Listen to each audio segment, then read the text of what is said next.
ಇವತ್ತಿನ ವಿಡಿಯೋದಲ್ಲಿ ಯಾವ ಯಾರ್ನಿಗೆ ಯಾವ ಹುಕ್ ಸೈಜು ಪರ್ಫೆಕ್ಟ್ ಆಗಿ ಸೂಟ್ ಆಗುತ್ತೆ ಅದನ್ನ ಹೇಗ್ ಚೆಕ್ ಮಾಡೋದು ಅನ್ನೋದ್ರ ಬಗ್ಗೆ ತಿಳ್ಕೊಳ್ಳೋಣ ಬನ್ನಿ.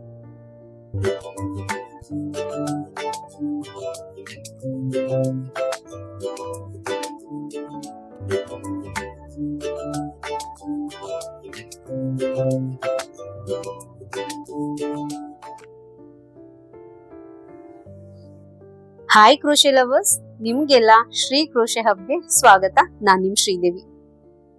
ಸೊ ಪ್ರೀವಿಯಸ್ ವಿಡಿಯೋಸ್ ಅಲ್ಲಿ ನಾವು ಡೀಟೇಲ್ ಆಗಿ ಹುಕ್ಸ್ ಬಗ್ಗೆ ಹಾಗೆ ಯಾರ್ನ್ ಬಗ್ಗೆ ತಿಳ್ಕೊಂಡಿದೀವಿ. ಯಾರಾದ್ರೂ ವಿಡಿಯೋನ ನೋಡಿಲ್ಲ ಅಂದ್ರೆ ಡಿಸ್ಕ್ರಿಪ್ಷನ್ ನಲ್ಲಿ ಲಿಂಕ್ ಇರುತ್ತೆ, ಒಮ್ಮೆ ವಿಡಿಯೋನ ನೋಡಿ. ಇವತ್ತಿನ ವಿಡಿಯೋದಲ್ಲಿ ನಾವು ಯಾವ ಯಾರ್ನಿಗೆ ಯಾವ ಹುಕ್ ಹೇಗೆ ಸೆಲೆಕ್ಟ್ ಮಾಡೋದು, ಹೇಗ್ ಚೂಸ್ ಮಾಡೋದು, ಯಾವ ಸೈಜಿನ ಹುಕ್ ಪರ್ಫೆಕ್ಟ್ ಆಗಿ ಸೂಟ್ ಆಗುತ್ತೆ ಇದ್ರ ಬಗ್ಗೆ ತಿಳ್ಕೊಳ್ಳೋಣ. ನಾವು ಯಾರ್ನ್ ಶಾಪಿಗೆ ಹೋದಾಗ ನಾವೊಂದು ಯಾರ್ನ ತಗೊಳ್ತೀವಿ, ಅದ್ರ ಮೇಲೆ ಲೇಬಲಿಂಗ್ ಇರತ್ತೆ ಈ ತರ. ಇದು ಯಾವ ಸೈಜಿನ ಯಾರ್ನು, ಇದು ಯಾವ ಯಾರ್ನು, ಹಾಗೆ ಈ ಯಾರ್ನ್ ಸೈಜಿಗೆ ನೀವು ಯಾವ ಸೈಜಿನ ಹುಕ್ಕು ಯೂಸ್ ಮಾಡಿದ್ರೆ ನಿಮ್ಮ ಕ್ರೋಶೆ ಪರ್ಫೆಕ್ಟ್ ಆಗಿ ಬರುತ್ತೆ ಅನ್ನೋದನ್ನ ಆಲ್ರೆಡಿ ಮೆನ್ಷನ್ ಮಾಡಿರ್ತಾರೆ ಈ ತರ. ಈ ಪಿಕ್ಚರ್ ಅಲ್ಲಿ ಯಾರ್ದು ಬ್ರ್ಯಾಂಡ್ ನೇಮ್ ಕೊಟ್ಟಿದ್ದಾರೆ, ದಟ್ ಈಸ್ ಇಂಪಲ್ಸ್ ಅಂತ. ಹಾಗೆ ಯಾವ ಯಾರ್ನ್ ಅಂತ ಅಂದ್ರೆ ಪಾಸ್ಟಲ್ ಯಾರ್ನ್ಸ್ ಅಂತ ಕೂಡ ಕೊಟ್ಟಿದ್ದಾರೆ. ಆಮೇಲೆ ಅದ್ರ ಕೆಳಗಡೆ 100% ಪ್ರೀಮಿಯಂ ಅಕ್ರಲಿಕ್ ಯಾರ್ನ್ ಅಂತ ಮೆನ್ಷನ್ ಮಾಡಿದ್ದಾರೆ. ಅದರರ್ಥ ಆ ಯಾರ್ನು ಕಂಪ್ಲೀಟ್ ಆಗಿ ಪ್ಯೂರ್ ಅಕ್ರಲಿಕ್ ಅಂತ ಹೇಳ್ಬೋದು. ಅಂದ್ರೆ 100% ಅಕ್ರಲಿಕ್ ಯಾರ್ನ್ ಅಂತ ಮೆನ್ಷನ್ ಮಾಡಿದ್ದಾರೆ. ಅದ್ರ ಕೆಳಗಡೆ ಬಾಲ್ ಸೈಜ್ ಕೊಟ್ಟಿದ್ದಾರೆ. ಸೊ ಆ ಯಾರ್ನ್ ಎಷ್ಟಿದೆ ಅಂತ ಅಂದ್ರೆ ಇಟ್ಸ್ 100 ಗ್ರಾಮ್ ಯಾರ್ನ್ ಅಂತ. ಅದಾದ್ಮೇಲೆ ಅದ್ರ ಕೆಳಗಡೆ ಕೆಲವೊಂದು ವಾಷಿಂಗ್ ಟಿಪ್ಸ್ ಕೊಟ್ಟಿದ್ದಾರೆ. ಅಂದ್ರೆ ಆ ಯಾರ್ನ ಪರ್ಟಿಕ್ಯುಲರ್ ಆಗಿ ಆ ಯಾರ್ನ ಹೇಗ್ ಯೂಸ್ ಮಾಡೋದು ಅಂತ, ಅಂದ್ರೆ ಎಷ್ಟು ಟೆಂಪರೇಚರ್ ಅಲ್ಲಿ ವಾಶ್ ಮಾಡ್ಬೇಕು, ಐರನ್ ಮಾಡ್ಬೇಕಾ ಬೇಡವಾ, ಆತರ ವಾಷಿಂಗ್ ಟಿಪ್ಸ್ ಕೊಟ್ಟಿದ್ದಾರೆ. How to maintain the yarn ಅನ್ನೋದಕ್ಕೆ. ಸೊ ಈ ಟಾಪಿಕ್ ಬಗ್ಗೆ ನಾವು we will talk about it later. ಆಮೇಲೆ ನೆಕ್ಸ್ಟ್ ವಿಡಿಯೋಸ್ ಗಳಲ್ಲಿ ನಾನು ಅದನ್ನ ಹೇಳ್ತೀನಿ. ಅದ್ರ ಕೆಳಗಡೆ ಇಲ್ಲಿ ಯಾರ್ದು ವೇಟ್ ನಂಬರ್ ನ ಮೆನ್ಷನ್ ಮಾಡಿದ್ದಾರೆ. ಸೊ ನಾನು ನನ್ನ ಪ್ರೀವಿಯಸ್ ವಿಡಿಯೋಸ್ ಅಲ್ಲಿ ಯಾರ್ನ್ ಬಗ್ಗೆ ಡೀಟೇಲ್ ಆಗಿ ನಾನು ವಿಡಿಯೋ ಹಾಕಿದ್ದೀನಲ್ವಾ, ಅದರಲ್ಲಿ ನಾನು ಯಾರ್ನ್ ವೇಟ್ ನಂಬರ್ಸ್ ಬಗ್ಗೆ ಕೂಡ ಎಕ್ಸ್ಪ್ಲೇನ್ ಮಾಡಿದ್ದೀನಿ. ಯಾರಾದ್ರೂ ವಿಡಿಯೋನ ನೋಡಿಲ್ಲ ಅಂದ್ರೆ ಒಮ್ಮೆ ವಿಡಿಯೋನ ನೋಡಿ, ಡೀಟೇಲ್ ಆಗಿ ನಿಮ್ಗೆ ಅರ್ಥ ಆಗುತ್ತೆ. ಸೊ ವೇಟ್ 4 ಅಂತಂದ್ರೆ ಅದು ಮೀಡಿಯಂ ಯಾರ್ನ್ ಅಂತ. ಸೊ ಆ ಮೀಡಿಯಂ ಯಾರ್ನಿಗೆ ಆಲ್ರೆಡಿ ಈ ಲೇಬಲ್ ಅಲ್ಲಿ ಮೆನ್ಷನ್ ಮಾಡಿದ್ದಾರೆ ಯಾವ ತರ ಹುಕ್ ಸೈಜ್ ನ ಯೂಸ್ ಮಾಡ್ಬೇಕು ಈ ಯಾರ್ನಿಗೆ ಅಂತ. ಸಪೋಸ್ ನಿಟ್ಟಿಂಗ್ ಹುಕ್ಸ್ ನ ನೀವು ಯೂಸ್ ಮಾಡ್ತಾ ಇದ್ರೆ 5.5 mm ಹುಕ್ ನ ಯೂಸ್ ಮಾಡ್ಬೇಕಾಗುತ್ತೆ. ಈ ಕಡೆ ಬ್ರಾಕೆಟ್ ಅಲ್ಲಿ ಕೊಟ್ಟಿದ್ದಾರೆ ನೋಡಿ 5.5 mm. ನಾವು ಇಂಡಿಯಾದಲ್ಲಿ ನಾವು ನಂಬರಿಂಗ್ ಸಿಸ್ಟಮ್ ಅಂತಂದ್ರೆ ಮೆಟ್ರಿಕ್ ಸಿಸ್ಟಮ್ ಅಲ್ಲಿ ನಾವು ಹುಕ್ ನ ಮೆಜರ್ ಮಾಡೋದ್ರಿಂದ ಆ ಹುಕ್ ಸೈಜ್ ನಂಬರ್ 5.5 mm ಅಂತ ಕೊಟ್ಟಿದ್ದಾರೆ. ಹಾಗೇನೆ ಅದರ ಪಕ್ಕದಲ್ಲಿ ಈ ಕಡೆ ಕಾರ್ನರ್ ಇಲ್ಲಿ ಕ್ರೋಶೆ ಹುಕ್ ಸಿಂಬಲ್ ಇದೆ. ಆ ಕ್ರೋಶೆ ಹುಕ್ ಸಿಂಬಲ್ ಮೇಲೆ ನಂಬರ್ ಕೊಟ್ಟಿದ್ದಾರೆ ಬ್ರಾಕೆಟ್ ಅಲ್ಲಿ 6.5 mm ಅಂತ. ಅದರ ಅರ್ಥ ಈ ವೇಟ್ 4 ಮೀಡಿಯಂ ಯಾರ್ನಿಗೆ 6.5 mm ಹುಕ್ ನ ಯೂಸ್ ಮಾಡಿ ಅಂತ ಅದರ ಅರ್ಥ. ಈ ತರ ಆಲ್ರೆಡಿ ಕೆಲವೊಂದು ಯಾರ್ನ್ ಮೇಲೆ ಲೇಬಲಿಂಗ್ ಮಾಡಿರ್ತಾರೆ. ಈ ಯಾರ್ನಿಗೆ ಈ ಹುಕ್ಕೆ ಯೂಸ್ ಮಾಡಿ, ಈ ತರದ್ ಹುಕ್ ಯೂಸ್ ಮಾಡಿದ್ರೆ ನಿಮ್ದು ಸ್ಟಿಚಸ್ ಎಲ್ಲ ತುಂಬಾ ಚೆನ್ನಾಗಿ ಬರುತ್ತೆ, ಈವನ್ ಆಗಿ ಬರುತ್ತೆ ಅನ್ನೋದಕ್ಕೆ ಅವರು ಮೆನ್ಷನ್ ಮಾಡಿರ್ತಾರೆ ಈ ತರ. ಆ ಕಂಡೀಷನ್ ಅಲ್ಲಿ ನಿಮ್ಗೆ ಯಾವ್ದೇ ರೀತಿ ಡೌಟ್ ಆಗ್ಲಿ ಕನ್ಫ್ಯೂಷನ್ ಆಗ್ಲಿ ಇರಲ್ಲ. Why? Because they already mention ಈ ಸೈಜಿನ ಯಾರ್ನಿಗೆ ಈ ಸೈಜಿನ ಹುಕ್ಕು ಸೂಟ್ ಆಗುತ್ತೆ ಅಂತ. ಬಟ್ ಕನ್ಫ್ಯೂಷನ್ ಎಲ್ಲಿ ಸ್ಟಾರ್ಟ್ ಆಗುತ್ತೆ, ಡೌಟ್ಸ್ ಎಲ್ಲಿ ಬರುತ್ತೆ ಅಂತಂದ್ರೆ, ಸಪೋಸ್ ನಾವು ಲೇಬಲ್ ಇಲ್ದಿರೋ ಯಾರ್ನ್ ಅಂದ್ರೆ ಈ ತರ ಬಲ್ಕ್ ಆಗಿರೋ ಯಾರ್ನ್ ತಗೊಂಡ್ ಬಂದ್ವಿ ಅಂದ್ರೆ ಇದ್ರ ಮೇಲೆ ಯಾವ್ದೇ ರೀತಿ ಏನ್ ಲೇಬಲಿಂಗ್ ಇರಲ್ಲ. ಈ ತರ ಕಂಡೀಷನ್ ಅಲ್ಲಿ ಇದ್ದಾಗ ನಾವು ಈ ಯಾರ್ನಿಗೆ ಯಾವ ತರದ್ದು ಹುಕ್ಕು ಪರ್ಫೆಕ್ಟ್ ಆಗಿ ಸೂಟ್ ಆಗುತ್ತೆ, ಹೇಗ್ ಅದನ್ನ ಚೆಕ್ ಮಾಡೋದು ಅನ್ನೋದನ್ನ ನಾನ್ ನಿಮ್ಗೆ ತಿಳಿಸ್ಕೊಡ್ತೀನಿ ಬನ್ನಿ. ಅದಕ್ಕೂ ಮುಂಚೆ ನೀವು ತಿಳ್ಕೊಬೇಕಾಗಿರೋದೇನು ಅಂತಂದ್ರೆ, ಈಗ ಪರ್ಫೆಕ್ಟ್ ಆಗಿರೋ ಹುಕ್ ಸೈಜ್ ಇಂದ ಸ್ಟಿಚಸ್ ಹಾಕಿದ್ರೆ ಹೇಗ್ ಬರುತ್ತೆ, ಒಂದ್ ಸೈಜ್ ಎಕ್ಸ್ಟ್ರಾ ದೊಡ್ಡ ಸೈಜಿನ ಹುಕ್ಕಿಂದ ಸ್ಟಿಚಸ್ ಹೇಗ್ ಬರುತ್ತೆ, ಹಾಗೆ ಕಡಿಮೆ ಸೈಜ್ ಹುಕ್ಕಿಂದ ಹಾಕಿರೋ ಸ್ಟಿಚಸ್ ಹೇಗ್ ಬರುತ್ತೆ, ಆ ಡಿಫ್ರೆನ್ಸ್ ನಿಮ್ಗೆ ನೀಟಾಗಿ ಗೊತ್ತಾದ್ರೆ ಯಾವುದೇ ಉಲ್ಲನ್ ಇರ್ಲಿ, ಅದಕ್ಕೆ ಲೇಬಲಿಂಗ್ ಇರ್ಲಿ ಇಲ್ದೇ ಇರ್ಲಿ, ಅದು ಪರ್ಫೆಕ್ಟ್ ಆಗಿರೋ ಹುಕ್ ಸೈಜ್ ನ ಹೇಗೆ ಸೆಲೆಕ್ಟ್ ಮಾಡೋದು ಅನ್ನೋದನ್ನ ನೀವೇ ತಿಳ್ಕೊತೀರಾ. ಸೊ ಬನ್ನಿ, ಫಸ್ಟ್ ನಾವ್ ಏನ್ ಮಾಡೋಣ ಅಂದ್ರೆ, ಈ ಒಂದು ಯಾರ್ನ್ ತಗೊಳ್ತಾ ಇದ್ದೀನಿ. ಇದ್ರದ್ದು ಅಕ್ರಿಲಿಕ್ ಯಾರ್ನ್ ಇದು. ಸೊ ಥಿಕ್ನೆಸ್ ಕೂಡ ನಾರ್ಮಲ್ ಆಗಿದೆ. ಈ ಯಾರ್ನ ತಗೊಳ್ತಾ ಇದ್ದೀನಿ. ಈ ಯಾರ್ನಿಂದ ನಾನು ಇವಾಗ ಸ್ಟಿಚಸ್ ಹಾಕ್ತಾ ಇದ್ದೀನಿ, ಚೈನ್ ಸ್ಟಿಚ್ ಹಾಕ್ತೀನಿ. So I just go through all the basic hooks. ಒಂದ್ 2-3 ಹುಕ್ ನ ತಗೊಳ್ತೀನಿ. ಒಂದ್ 5 ದೊಡ್ಡ ಸೈಜ್ ಹುಕ್, ಒಂದು ಸ್ಮಾಲ್ ಸೈಜ್ ಇನ್ ಹುಕ್, ಹಾಗೆ ಇನ್ನೊಂದು ಪರ್ಫೆಕ್ಟ್ ಆಗಿರೋ ಹುಕ್ ಇಂದ ಸ್ಟಿಚಸ್ ನ ಹಾಕಿ ನೋಡೋಣ. ಅವು ಮೂರನ್ನು ಕಂಪೇರ್ ಮಾಡಿದಾಗ ನಿಮ್ಗೇನೆ ಗೊತ್ತಾಗುತ್ತೆ ನಾವ್ ಹೇಗೆ ಹುಕ್ ಸೈಜ್ ನ ಸೆಲೆಕ್ಟ್ ಮಾಡ್ಬೇಕು ಅನ್ನೋದನ್ನ. ಬನ್ನಿ, ಫಸ್ಟ್ ನಾನು ಇಲ್ಲಿ ಹುಕ್ ಸೈಜ್ ನಂಬರ್ ಬಂದು ಎಷ್ಟಿದೆ, ಇದು 4.5 mm ಇದೆ. So better I will go with 4 mm hook ಇಂದ ಶುರು ಮಾಡುವ ನಾವು.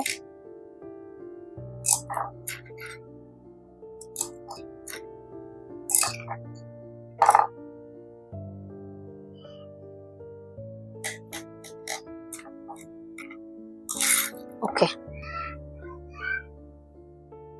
4 mm ಇದೆ.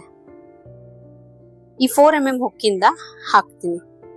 ಹೇಗ್ ಬರುತ್ತೆ ಸ್ಟಿಚಸ್ ನೋಡುವ.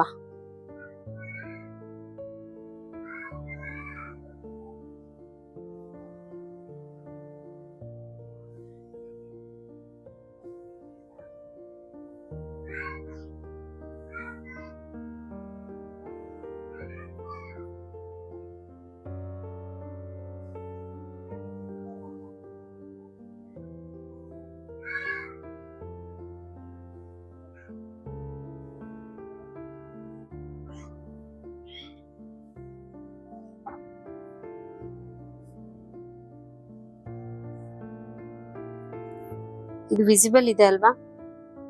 ಸ್ಟಿಚಸ್ ಹೇಗ್ ಬಂದಿದೆ ನೋಡಿ.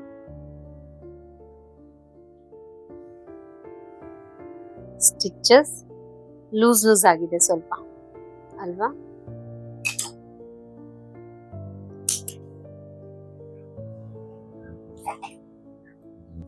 ಇದು 4 mm ಇಂದ ಹುಕ್ ಸೈಜ್ ಇಂದ ಹಾಕಿರುವಂತ ಸ್ಟಿಚಸ್.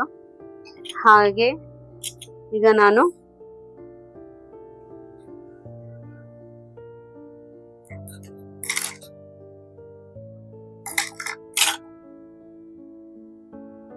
.50 mm ಇಂದ ಹುಕ್ ಸೈಜ್ ಇಂದ ಸ್ಟಿಚಸ್ ನ ಹಾಕ್ತೀನಿ. ನೋಡುವ ಅದು ಹೇಗ್ ಬರುತ್ತೆ ಅಂತ.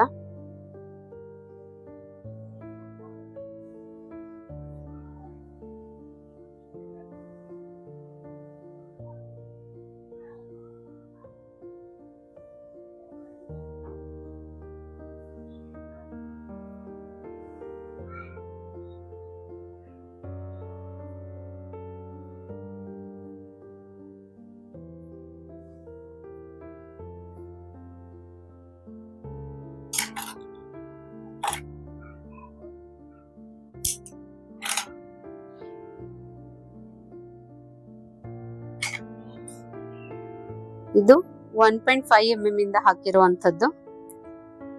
ಹಾಗೆ ನಾನೀಗ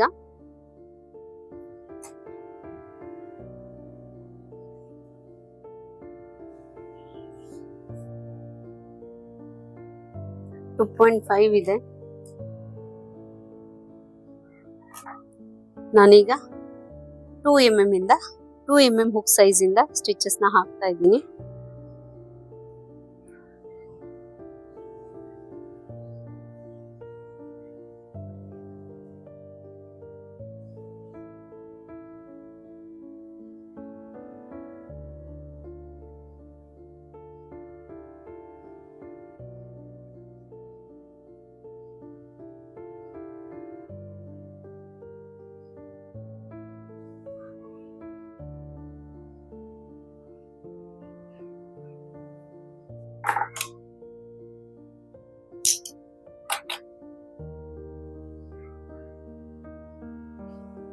ಇದು 2mm ಹುಕ್ಕಿಂದ ಹಾಕಿರುವಂಥದ್ದು. ಈಗ ಡಿಫ್ರೆನ್ಸ್ ನೋಡೋಣ ಬನ್ನಿ. ಸ್ಟಾರ್ಟಿಂಗ್ ಅಲ್ಲಿ ನಾನು ಯೂಸ್ ಮಾಡಿರುವಂತದ್ದು 4mm ಇಂದ ಅಲ್ವಾ. ಸೊ 4mm ಇಂದ ಹಾಕಿರೋ ಸ್ಟಿಚಸ್ ಸಿ ಲೂಸ್ ಆಗಿದೆ. ನಿಮ್ಗೆ ಐ ಹೋಪ್ ಇದು ವಿಸಿಬಲ್ ಇದೆ ಅಂತ ಅನ್ಕೊಳ್ತೀನಿ. ಸ್ಟಿಚಸ್ ಲೂಸ್ ಇದೆ, ಕಾಣಿಸ್ತಾ ಇದೆ ಅಲ್ವಾ.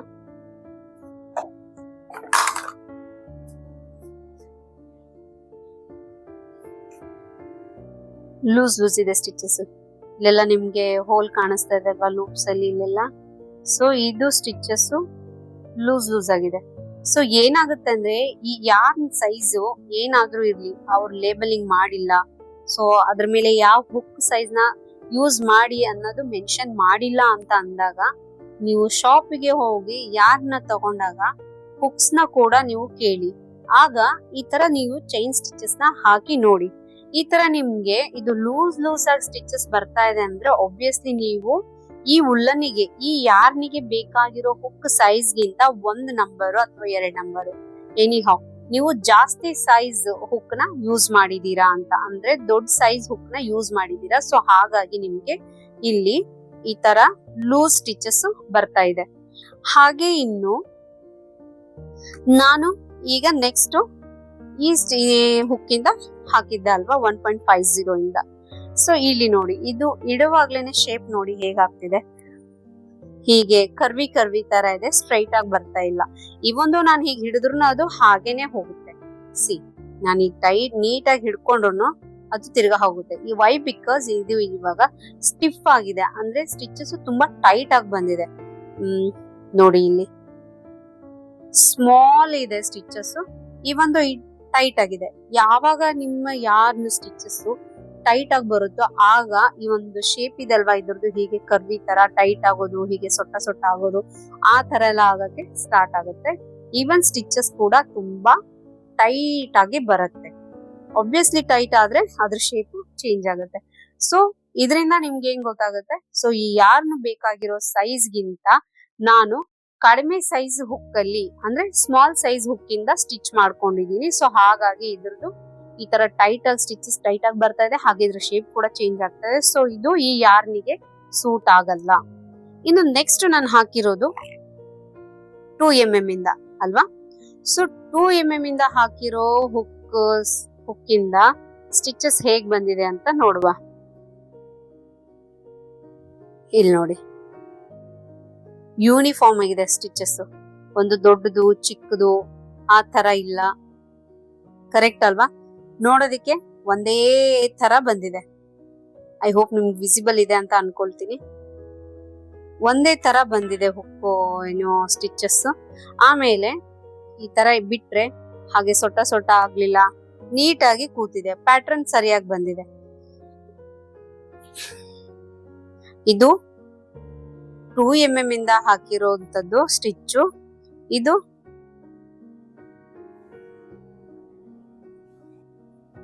1.5mm ಇಂದ ಹಾಕಿರುವಂತದ್ದು, ಹಾಗೆ ಇದು 4mm ಇಂದ ಹಾಕಿರುವಂತದ್ದು. ಸಿ ದ ಡಿಫ್ರೆನ್ಸ್ ಕಾಣಿಸ್ತಾ ಇದೆ ಅಲ್ವಾ ನೀಟಾಗಿ ನಿಮ್ಗೆ. ಹೀಗೆ ನೀವು ಸ್ಟಿಚಸ್ ಅನ್ನ ಹಾಕಿ ನೋಡಿದಾಗ ನಿಮ್ಗೆ ಹುಕ್ ಸೈಜ್ ಗೊತ್ತಾಗುತ್ತೆ. ಇದು ಒಂದ್ ಮೆಥಡ್. ಸ್ಟಿಚಸ್ ಏನಾದ್ರೂ ತುಂಬಾ ಲೂಸ್ ಆಗಿ ಬರ್ತಾ ಇದೆ ಅಂತಂದ್ರೆ ಆಬ್ವಿಯಸ್ಲಿ ನೀವು ಬಿಗ್ ಸೈಜ್ ಹುಕ್ ನ ಯೂಸ್ ಮಾಡಿದೀರಾ ಅಂತ. ಸ್ಟಿಚಸ್ ಈ ತರ ಟೈಟ್ ಆಗಿ ಚಿಕ್ಕದಾಗಿ ಬರ್ತಾ ಇದೆ ಅಂತಂದ್ರೆ ಆಬ್ವಿಯಸ್ಲಿ ನೀವು ಸ್ಮಾಲ್ ಸೈಜ್ ಹುಕ್ ಯೂಸ್ ಮಾಡಿದೀರಾ ಅಂತ. ಈ ತರ ಪರ್ಫೆಕ್ಟ್ ಆಗಿ ಬಂದಿದೆ ಅಂತಂದ್ರೆ ನೀವು ಪರ್ಫೆಕ್ಟ್ ಆಗಿರೋ ಹುಕ್ ನ ಸೂಟ್ ಸೆಲೆಕ್ಟ್ ಮಾಡಿದೀರಾ ಅಂತ. ಸೊ ಈ ಯಾರ್ನಿಗೆ ಈಗ ನಮ್ಗೆ ಈ 2mm ಹುಕ್ ಸೈಜು ಪರ್ಫೆಕ್ಟ್ ಆಗಿ ಸೂಟ್ ಆಗ್ತಾ ಇದೆ. ಇದು ಒನ್ ವೇ ಆಯ್ತು. ಇನ್ನೂ ಒಂದು ಮೆಥಡ್ ಇದೆ. ಹೇಗೆ ಅಂತಂದ್ರೆ ಫಸ್ಟ್ ನಾನು ನಿಮ್ಗೆ ಹೇಗೆ ಸ್ಟಿಚಸ್ ಹಾಕಿದ್ನೋ ಅದೇ ರೀತಿ ಹುಕ್ಸ್ ನ ರೆಫರಿಂಗ್ ಆಗಿ ತಗೊಳ್ತಾ ಇದ್ದೀನಿ. ಈಗ ಇದನ್ನ ನಾನು 4mm ಹುಕ್ ಇಂದ ಮಾಡ್ತಾ ಇದ್ದೀನಿ. ನೀವು ಯಾರನ್ನ ಇದ್ರ ಪಾಯಿಂಟ್ ಇದೆ ಅಲ್ವಾ, ಇದ್ರದ್ದೇನೋ ಬಾಯಿ ಅಂತ ಹೇಳ್ತೀವಲ್ಲ, ಲಿಪ್ ಮೌತ್ ಹೇಳ್ತೀವಲ್ವಾ, ಈ ಯಾರನ್ನ ಇದಕ್ಕೆ ಹೀಗೆ ನೀವು ಇನ್ಸರ್ಟ್ ಮಾಡ್ಬೇಕು. ಈ ತರ ಹಾಕಿದಾಗ ಏನು ಇಲ್ಲ, ಹೀಗೆ ಹಿಡ್ಕೊಳ್ಳಿ, ಇದನ್ನ ಇದ್ರ ಒಳಗಡೆ ಹೀಗೆ ಸೇರಿಸಿ. ಈ ತರ ಹಿಡಿದಾಗ ಈ ಯಾರ್ನು ಈ ಟಿಪ್ ಒಳಗಡೆ ಫುಲ್ ಕ್ಲೋಸ್ ಆಗಿ ಹೋಗಿದೆ, ಇನ್ಸರ್ಟ್ ಆಗಿದೆ ಅಂತ ಅಂದ್ರೆ ಈ ತರ ಇದು ಫುಲ್ ಒಳಗಡೆ ಹೋಗಿದೆ ಅಲ್ವಾ, ಇಲ್ಲಿ ನೋಡಿ ಈ ತರ ಇದು ಫುಲ್ ಒಳಗಡೆ ಸಿಗಾಕೊಂಡಿರೋ ತರ ಆಗಿದೆ. ಈ ತರ ಇದ್ದಾಗ ಈ ಯಾರ್ನಿಗೆ ಈ ಹುಕ್ ಸೈಜು ದೊಡ್ಡದಾಯ್ತು ಅಂತ ಅರ್ಥ. ಈ ತರ ಫುಲ್ ಇನ್ಸರ್ಟ್ ಆಗಿದೆ, ರೈಟ್? ಈ ತರ ಆದಾಗ ಇದು ಈ ಯಾರ್ನಿಗೆ ಈ ಹುಕ್ ಸೈಜು ತುಂಬಾ ದೊಡ್ಡದಾಯ್ತು ಅಂತ ಅರ್ಥ. ಸೊ ಅದಕ್ಕೆ ಇದರಿಂದ ಸ್ಟಿಚಸ್ ಲೂಸ್ ಆಗಿ ಬರುತ್ತೆ. ಹಾಗೆ ಇನ್ನು 1.5 mm ನ ತಗೊಳ್ತೀನಿ. ಇಲ್ಲಿ ನೋಡಿ, ನಿಮ್ಗೆ ಇಲ್ಲಿ ಟಿಪ್ಪೆ ಕಾಣಿಸ್ತಾ ಇಲ್ಲ, ರೈಟ್? ನೀಟಾಗಿ ಹಿಡಿದ್ರೆ ಕಾಣಿಸುತ್ತೆ, ಹೀಗೆ ಹಿಡಿದು ನೋಡಿ ಟಿಪ್ಪೆ ಕಾಣಿಸಲ್ಲ ಅಲ್ವಾ? ಹೀಗೆ ಅದೇನಾಗುತ್ತೆ, ಇದು ಈ ತರ ನಮ್ಗೆ ಸಿಕ್ಕಾಕೊಳ್ತಾ ಇರುತ್ತೆ. ಸೊ ಹಾಗಾಗಿ ಈ ಟಿಪ್ ಕಾಣಿಸ್ಲಿಲ್ಲ ಅಂತಂದ್ರೂ ಕೂಡ ಇದು ಸ್ಮಾಲ್ ಸೈಜ್ ಇದೆ ಅಂತ ಅರ್ಥ. ಹಾಗಾಗಿ ಇದರಿಂದ ಹಾಕಿರುವಂತ ಸ್ಟಿಚಸ್ ತುಂಬಾ ಚಿಕ್ಕದಾಗಿ ಟೈಟ್ ಆಗಿ ಬಂತು, ರೈಟ್? ಇನ್ನು 2 mm ಹುಕ್ಕಿಂದ ಚೆಕ್ ಮಾಡೋಣ. ಇದಕ್ಕೆ ನೀವು ಯಾರ್ನ ಹಾಕಿದಾಗ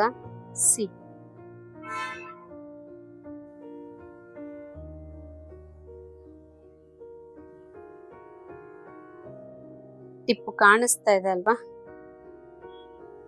ಹೀಗೆ ಲೆವೆಲಿಂಗ್ ಇರ್ಬೇಕು. ಈ ಟಿಪ್ ಅಲ್ಲಿ ನೀವು ಇದನ್ನ ಹಾಕಿದಾಗ